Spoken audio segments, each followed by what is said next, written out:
This time on Art of Rake, we're going back to the 40s and talking about 40 Fords. Wheels, stance, color, and attitude. The Art of Rake.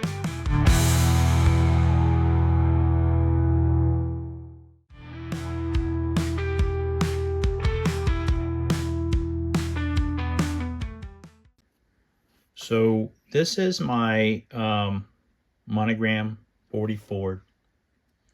I love a 40 Ford Coupe. It's one of my favorite cars, even though I'm a GM Chevrolet guy. You just can't beat a 40 Ford. So this is, so we'll start. I shaved the door handles on this. I smoothed out the hood peak, this chrome piece. I actually smoothed down and shaved it and kind of rounded it off. Spots are out of my parts box. And the paint is Tamiya TS58 Pearl Light Blue. And I shot that on bare plastic. I don't know if it was back when the Tamiya paints came out, when I first started using them. I think the formulas might be different, or the plastic was a little different. And I could get away just shooting that stuff on bare plastic. I don't do that anymore, but this one is on bare plastic. And this has no clear. This is just polished out.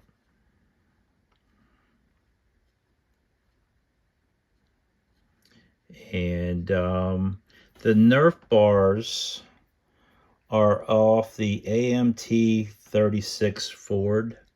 They're my favorite custom Nerf bars. I use them a lot on early customs. They have them on the back too. I photo reproduced license plates for it off a friend of mine. He had this actual tag, vanity tags on his car. I got my little aluminum exhaust tips on it. Of course, it's lowered. These are later Ford hubcaps and trim rings. I think the trim rings are from the kit. I think the wheels and tires are from the kit, but the hubcaps are like, I think they're off one of the Ford monogram Ford truck kits. They're like the later caps, and I've added the blue inside of there. And then sit down. I actually built a motor for this, so we're going to take a look at the motor. Also, I have an aluminum. Let me go back here a little bit. I added a machined aluminum rear view mirror, and I don't recall where I got that from. So we're going to take a look at the motor. Now I did a white firewall with a bunch of decals on it. Hold on, let me zoom in a little bit here. Let me go up. So I shaved the firewall and added the wiring here and added this. And I have plug wires, plug boots, the batteries wired. I have fuel lines on it. I think my fuel lines are a little out of scale. I think they're too big, but I'm not changing now. And when I first did this, Lyle Willits built one too. I think he built a green one. And he gave me crap about leaving the big holes here. And now every time, he ruined it for me. So the first time he saw it and told me about the holes, I should have filled them in. Now every time when I look at this car, it's like, oh, I should have filled those holes in. And then, but I really like this kit. And the bottom's done on it. Hang on a minute. Let me zoom back out. And that's before I would weather things. But it's nice and clean. This is a really nice kit. I love this kit. And the interior, I have Norm Weber from Replicas and Miniatures made me a shifter knob, a skull shifter knob. And you can't really see it, but I have, Manny's going to put some photographs in there where I have the interior when it was out of the car. I have a full photo etch dash in it. I got a suicide knob, homemade scratch-made suicide knob on it. And again, you can see the photographs that show that. And then also, I don't have. So what happened was, is I got a Norm used to do some resin casting of Rik Hoving from the Netherlands. He used to do some masters for Norm. And hold on a second, I'm gonna move this out of the way so we can talk about this. Norm cast a body that has a really mild chop top on it.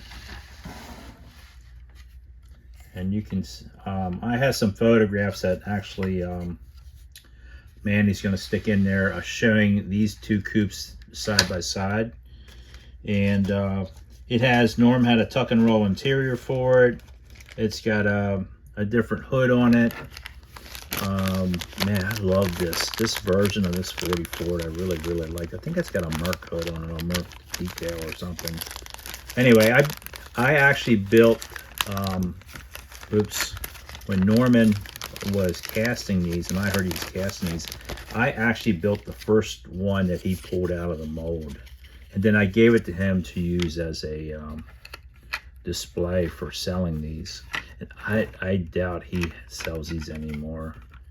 But I have enough. He gave me, I had the original one that I built for him. And then I had another one that he gave me. And it's got this really nice tuck and roll interior for 40 Fords. It's just beautiful. Different headlights. What else did I get in there? It's got a similar grill to the kit. It's got smooth running boards. I got smooth running boards. But that, I want to build another one. It's just so nice. Here's the paperwork. So this is all the changes that was done to this. Like the windshield is right back 7 degrees. Windshield is chopped approximately 1 inch. Due to the new rake of the windshield, the apparent chop of the windshield is about 2 inches. The rear of the roof is chopped about 3 inches. The rear of the roof was lowered more than the front to eliminate the hump at the rear. So he's got like all these things that I mean, it's so subtle. That's what I loved about it. It's so subtle, all the stuff that he did. And so I built one for Norm, and I hated giving it to him because I loved it so much. But I want to build another one, and I might build it exactly the same way that I built it for him. But I did a curbside for him. It doesn't. The one I did for him doesn't have a motor. But you can see that Mandy's going to post some photographs that I have of the car that I gave back to Norm. I'm pretty sure Norm still has it. But I love this. This body it's so subtle compared to the stock one. You know, here you can see that this is leaned back a lot more than what the kit is. It's just very subtle, all the changes. And Rik doesn't do models anymore, but he was, man, his body work and stuff was, I mean, this thing, look at this on the inside. Look at the inside of this. Rik was really good. Well, he probably still is. I mean, but he got like the headliner in it. You know, it's just as clean on the inside that it is on the outside. I love his stuff. He was really good at this. He still works he still fiddles in the one-to-one car world. He likes vintage. He did a lot of colorization of old black and white photographs. He's kind of like turned into a 50s historian. And he's done a lot of stuff for Rodder's Journal and stuff. A lot of the old black and white photographs, he's colorized for them. But so he's still around it, but he's just not doing the models. But he was really good at these masters. So anyway, that's what I got today.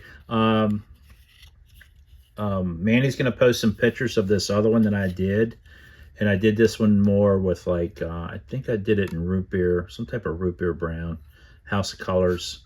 And it's got like more custom wheels and more custom with the white running boards. But still, they're both beautiful kits. But I always loved this one. I want to do, I really want to get back and do one of these. I've been itching for another 40 Ford.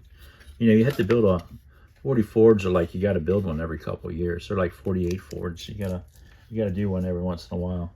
And then I like the newer version, the Monogram or Revell, whatever it is now. This one over here. I always liked this version of the kit, and I was really happy when they came out with it. But and this, I love this kit. This is done pretty decent at shows and stuff. So I don't know if this ever made a magazine or not, but I always like this one, except for my 2 holes. But we won't tell anybody about that. You and I will be the only ones that know. You and I and Lyle will be the only ones that know that. But so it's pretty subtle build. Again, just doing some minor things to a great kit and just making it look better. So that's going to be it this time on Rik. We'll see you on the next one.